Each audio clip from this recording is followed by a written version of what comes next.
Is it more expensive to buy or to make perlers? Well, it's a little bit of both. To make cool stuff like this, you kind of got to invest, so let's talk about it. So I just want to start off by saying that similar to most hobbies, the initial buy-in is kind of low, but over time it can be a lot of money. However, that's kind of the blessing and the curse of making perler bead sprites. I can pretty much guarantee that you're gonna have just about everything you need to make these cool perler bead designs with the things you have at home. Masking tape, parchment paper, an iron. You don't need a fancy iron, you just need a iron. So when I started making perler bead designs, the only thing I really needed to get were these, which are just Artkal mini tweezers, and they're only a couple of dollars. However, once you're really into the hobby like I am, you're gonna end up buying a ton of beads. Like, this is a giant box of beads that I got. Not to mention either, if you start branching out into other brands and you need extra colors, which I always need more colors.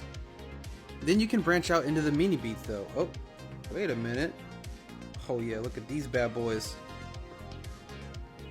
Anyways, then you get into the mini beads here, and they're all priced similarly, but it's just a different type of beading. Realistically though, you can start smaller. I mean, I did. I didn't start with hundreds of colors and 30 pegboards to make all my sprites. I really didn't. I mean, I made this All Might up here with 4 boards and like 10 colors. Plus, some of the best advice that I got when I first started making all these bead sprites was go check eBay or Mercari. Those third-party sites will sell huge lots of beads and boards and these tweezers, everything you're gonna need. You can find on there for usually a lot cheaper, because people will get into the hobby and fall out of the hobby when they realize how long it takes. So come with me over here. It's the bead wall. Which usually the time is what ends up making people fall out of love for this hobby, because it takes so long to make some of these really big designs. Like the evolution one I did, or the legendary one I did, those were 15-25 hours. It was insane. And these days people don't have a lot of time like that for a hobby. I do this really late at night when it's just me. But you don't have to go as crazy as I did when you get into this hobby. I really like it and I think it's super cool, so I kind of started going nuts. But you don't have to. There's kits and things that you can buy to make much smaller perlers. And those kits, by the way, are super cool. There's some for Disney characters like Lilo and Stitch, or Cars, Toy Story. They have things for Harry Potter, which is really cool, Mandalorian, which I know a ton of people have been asking me to make some.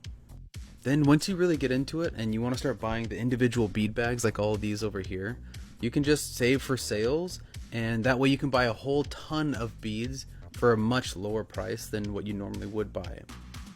Each of these bags is $2 or $3 a piece, but if you do what I do, you wait for sales from Perler or Artkal, then you just load up and you never end up running out of beads. It takes quite a while. Also, this is Bilbo. He's very tired, he's sleepy. So after all of that explanation, at the end of the day, it's probably cheaper just to buy them. Most perler makers that you'll find will end up working for hours and hours and hours, and they sell some of their perlers for so cheap. Especially when you consider how much time actually goes into them. And no shade to anyone that makes them and sells them cheap or gives them away. They make amazing gifts. I love giving these away. It's just a very time-intensive hobby, so if you have the time, I would say buy them, because you're never going to be limited by what you can find. Literally any pixel image you want to make, you can make. It's the coolest thing. However, if you're ever unsure, you can just go to a convention and see all these amazing perlers that people make, and you could buy one of those too and help support the hobby.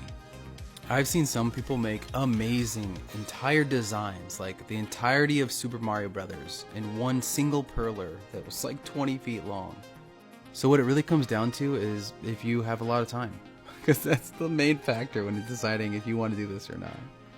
So your question was a lot more complicated than it appeared, but really what it comes down to is if you have time. If you have time to make perlers, I would say go for it. Jump in, go right in the deep end, and make whatever you want because it's so cool. And if you don't, you just appreciate it, just go buy some. It's not a big deal. I love answering all your guys' questions about these because most of the time people just ask me to make stuff. So if there's something you want me to make or answer a question, just tell me in the comments down below. And also make sure you go subscribe over here. I'm planning on making a lot longer form content up there. So go subscribe to it, and hopefully I see you over there.